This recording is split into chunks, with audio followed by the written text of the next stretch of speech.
بسم اللہ الرحمن الرحیم ان اللہ مع الصابرین، بے شک اللہ صبر کرنے والوں کے ساتھ ہے۔ جو شخص صبر کرتا ہے وہ آخرکار اپنے مقصد کو پا لیتا ہے۔ بہادر وہ ہوتا ہے جو مصیبت کے وقت صبر و تحمل سے کام لے۔ صبر کی دو صورتیں ہیں، جو ناپسند ہو اسے برداشت کرنا اور جو پسند ہے اس کا انتظار کرنا۔ انسان کی روح کی اصل کیفیت غم ہے، خوشی ایک عارضی شے ہے۔ صبر کرنے والے جسم انسان کے لیے تحفہ خدا بنتی ہے۔ صبر ایک فن ہے، ہر کوئی فنکار نہیں۔ کبھی صبر نہ مانگو، کیونکہ صبر کسی چیز کو کھو دینے کے بعد حاصل ہوتا ہے۔ ہمیشہ سکون مانگو، کیونکہ سکون حاصل کرنے کے لیے کسی چیز کو کھونا نہیں پڑتا۔ صبر کرنا سیکھ لیں، اللہ سب جانتا ہے۔ وہ جانتا ہے کہ آپ کب کن وقتوں سے گزرے ہیں۔ یقین جانیں وقت بدل جائے گا، کیونکہ تبدیلی کائنات کا اصول ہے۔ صبر آ جائے تو پھر کچھ بھی کھو جائے تکلیف نہیں ہوتی، دل بس شکر کا ورد کرتا ہے۔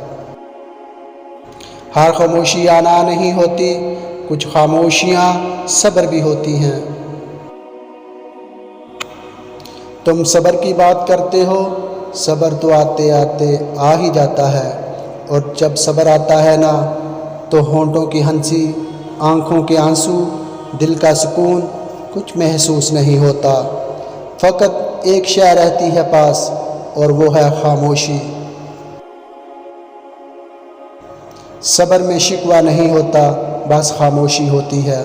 اس خاموشی کا شور صرف اللہ ہی سنتا ہے اور فرماتا ہے، یہ سختی بس کچھ ہی وقت کی بات ہے، صبر کر لو، میں صبر کرنے والوں کو ان کے گمان سے بڑھ کر عطا کرتا ہوں۔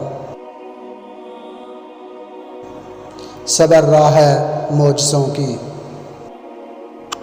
صبر خاموشی اور لا تعال کی بہترین انتقام ہے۔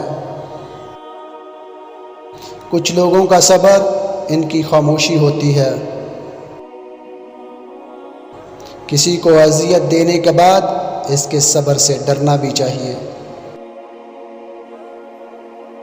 زندگی صبر کے سوا کچھ بھی نہیں ہے۔ میں نے ہر شخص کو یہاں خوشیوں کا انتظار کرتے دیکھا ہے۔ آج کی بارش نے رلا ہی دیا مجھے، برسوں کا صبر ایک بارش نے خاک میں ملا دیا۔ ہر تباہی کے لیے کسی کی بد دعا ضروری نہیں ہوتی، کسی کا صبر بھی آپ کو تباہ و برباد کر سکتا ہے۔ صبر کی حد بھی ہوتی ہے نا، کتنا پلکوں پہ سنبھالے کوئی پانی۔ انسان اگر صبر کرنا اور معاف کرنا سیکھ جائے تو زندگی آسان ہو جاتی ہے۔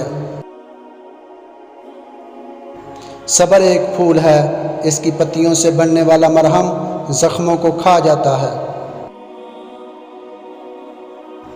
کچھ چیزیں رونے سے نہیں، صبر سے ملتی ہیں۔ اللہ ضائع نہیں کرے گا تمہاری دعا اور تمہارا صبر، وہ تمہیں مانگتا دیکھ کر خوش ہوتا ہے۔ دیکھنا جلد ہی دعا قبول ہوگی اور امید سے بڑھ کر ملے گا۔